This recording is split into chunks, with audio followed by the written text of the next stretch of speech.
Hello, everyone. I'm recording this on April 2nd, 2023.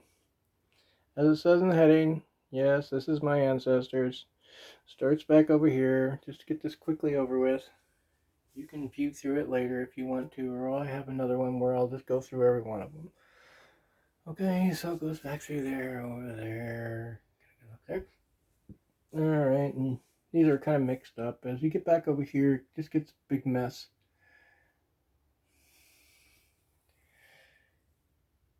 That's hopping over there from over here. That's probably where I should have went.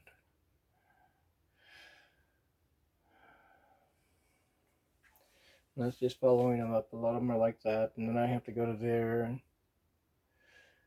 get the ones where it comes from both ends across the center. And this is an interesting piece of paper. It has a lot of different names. Some I know, most I don't.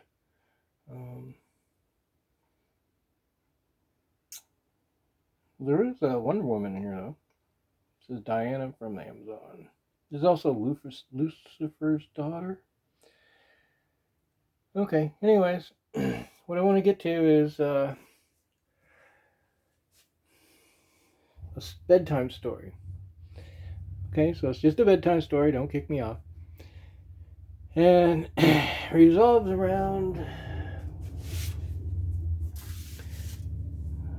these numbers. Mainly that number. Okay? That's the number you want to remember. Okay? And tell your ancestors or descendants and everything. Make sure you tell your children, grandchildren, and make sure all this gets in your head. Because this is what's going on. 369, that's kind of important. 2 and 5. 5 is kind of important too. I'm not really sure about. Maybe I think when I'm telling the story, I ran into it. So, all these numbers is when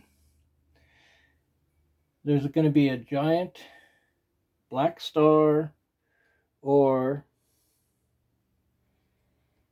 it's going to be maybe a black hole. I'm not sure. But these are the dates that this number works out to.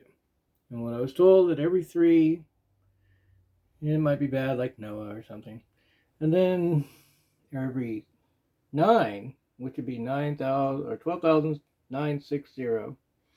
I have a story about Kai and Uru I could tell you. That's when I think the Adam and Eve was. It was there or right around 1080. One of the two.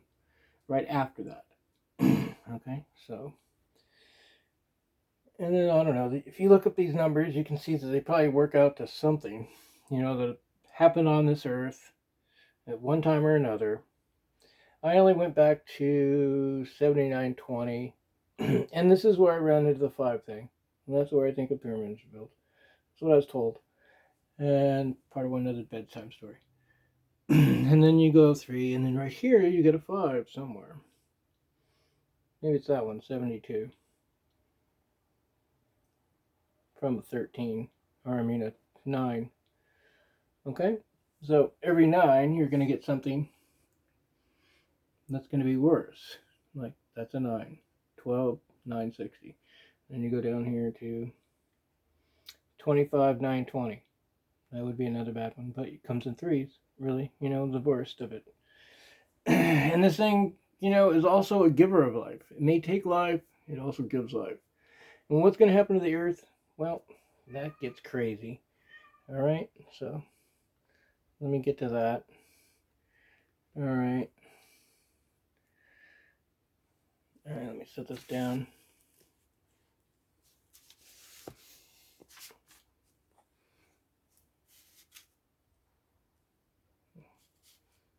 There, we can see the earth.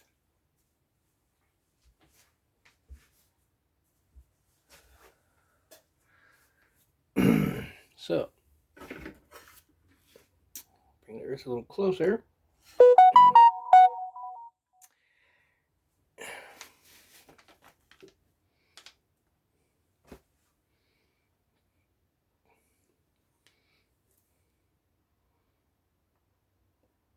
So, what happens is you have a star, black hole, whatever it is. It has like 6 or 8 planets spinning around it. And they're spinning around really fast. And you can't really see this thing when it's out however far forth, 1,400 years away, or 700 or whatever years away, and coming around, and you can't see it because it usually comes up from below on one side or the other. Could come in front, coming back, I don't know. Comes up, probably in the back, probably further away from us instead, I don't know.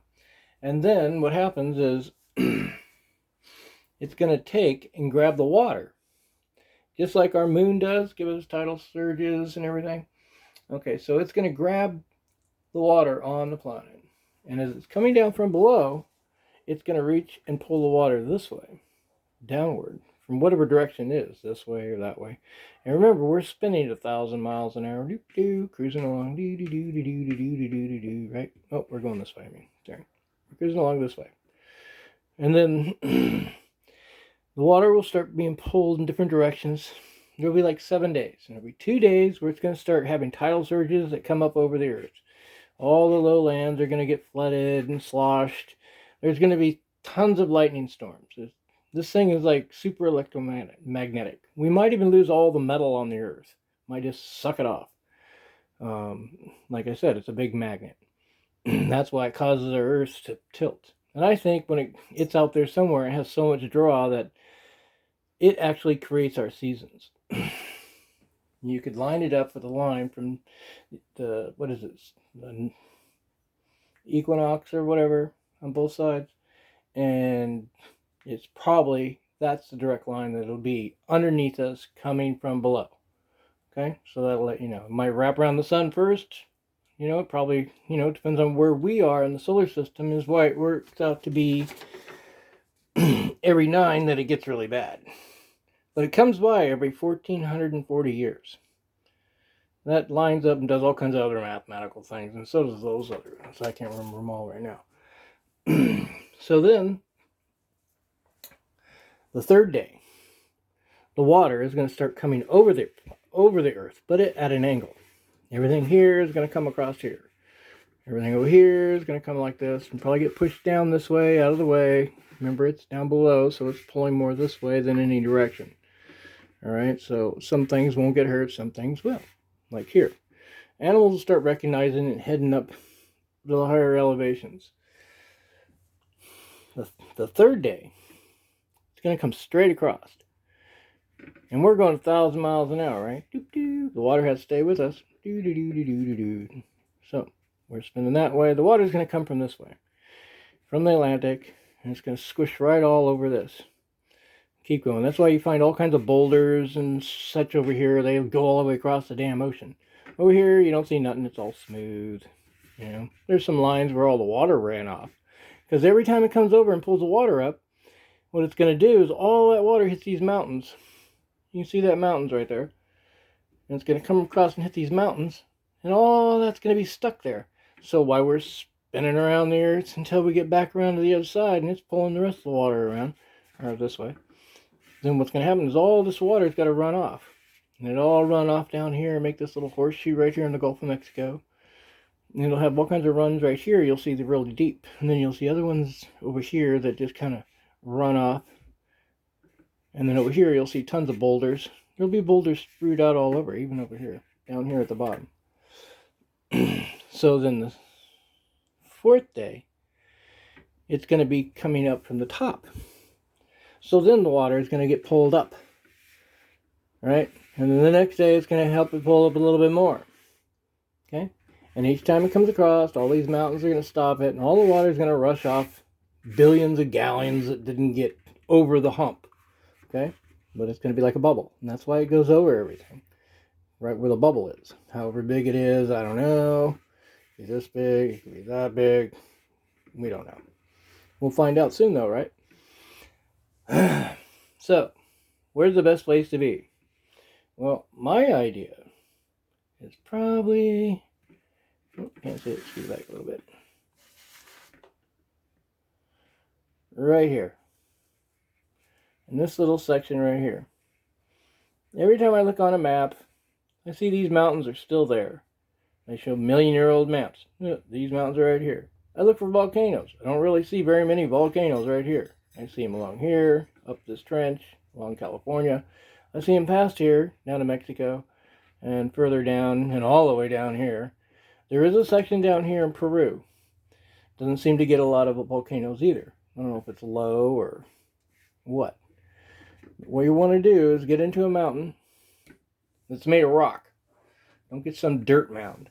Okay? It's got to be a mountain that's has a valley floor below you of, you guessed it, 1,440 feet.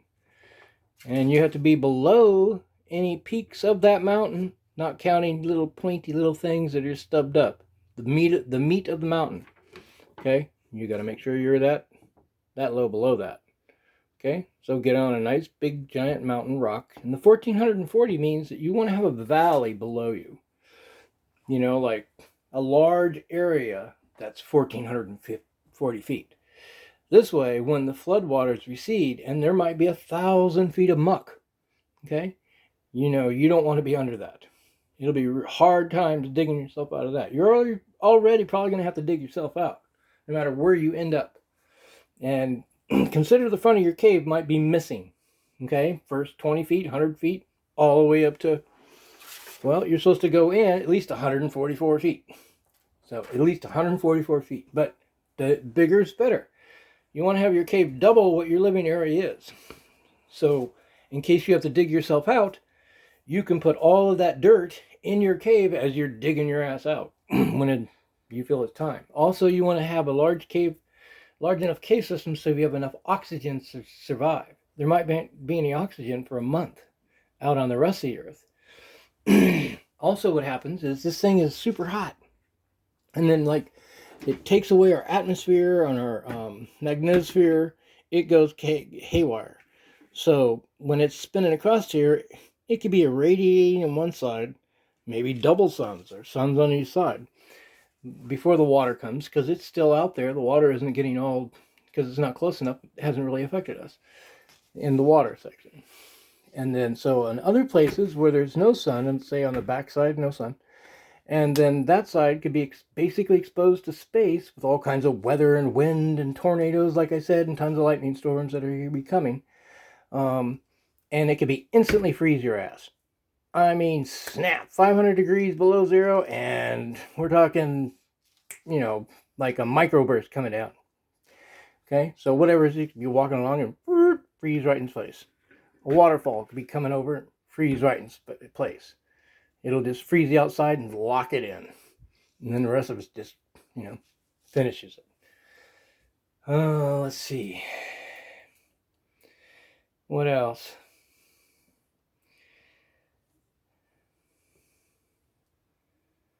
Well, there's also a ton of caves everywhere. Okay? We have them down in Peru. We have them in the Grand Canyon. Mostly they're all over this way. Turkey. There's a ton of them in Turkey. There's, you know, the big giant cave system that holds probably 14,400 people, because there's something to do with about numbers of people we need to have to repopulate the earth, something like that. 14,400 seems to be the magic number. Let's see. And anywhere up in here I would think would be good. If you can get inside a cave, make sure you have, you know, and you need to have the equipment to dig your ass out. Okay? You might even want to take oxygen or something that makes oxygen. Might not have very much oxygen. You know, it depends on how long it lasts and how bad the weather gets and how long it takes for our atmosphere to come back and get back in place and our Earth to spin in the correct place. See, I got a whole bunch of little North Poles. Most of them are on the same line, but there's a few up here that I think are oddballs. Wait, one of them's on the line, right?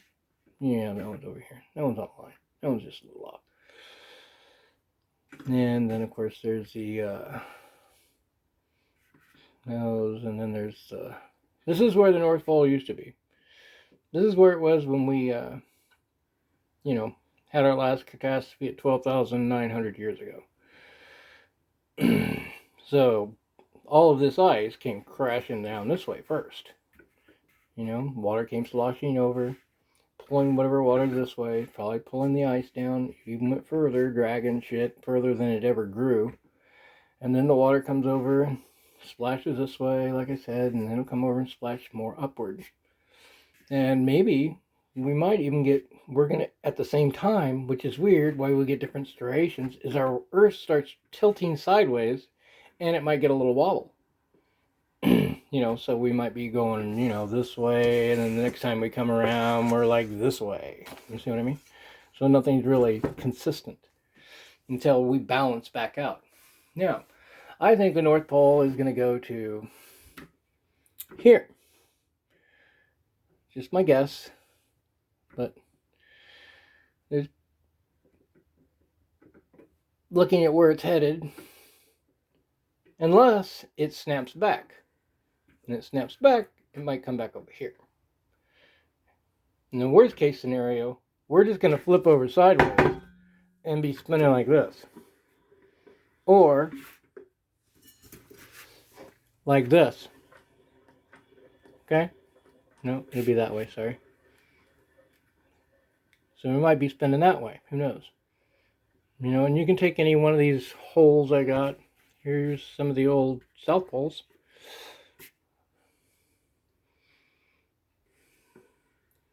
They all seem to be in the same line. That I didn't pick that. That just kind of happened. Okay. So that's all I have for you today. I have also other stories that I'm going to come out with. Where the Garden of Eden is. Where I think Atlantis is. Where the Pillars of Hercules are. And about Kai and Uru. Kai and Uru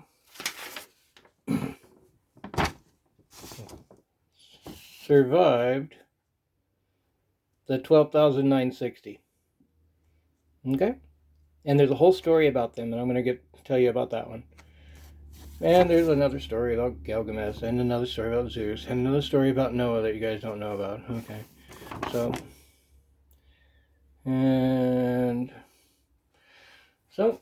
I hope that was informative for everybody. I'll come out with some more videos soon. And I hope you're not too scared. But it happens every 12,960 years. We get the big one. And then, of course, there's going to be a little problem at 11:20. 11/5/20. Okay? So every 14, make sure you tell your children, if you survive this, every 1,440 years. Okay? And about every 66,000 years-ish, so you might get a 5. Or 72,000 years. Something like that. Then it kind of resets itself, I think. It gets out of alignment or something, but then the 5 fixes it somehow, or who knows. Alright, out. Hope you all survive. Don't forget about me. Alright, bye.